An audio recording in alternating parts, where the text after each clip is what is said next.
kastugan.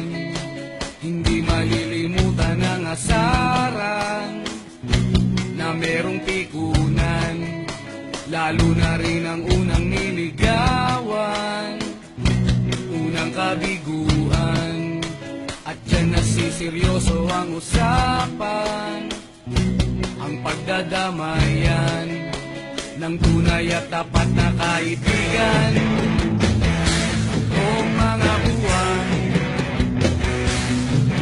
kaibigan, namang maaasahan.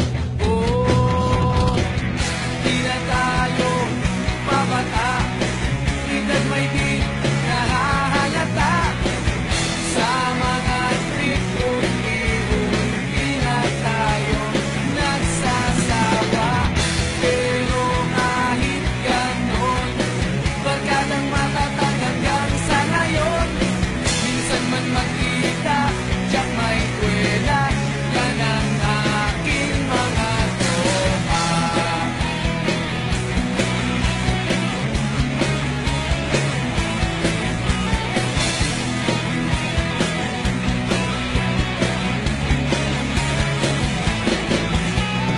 Inuman na pang magdamagan, minsan inaabot pa ng ayaan, na kung saan na para bang walang kinabukasan at kahantungan.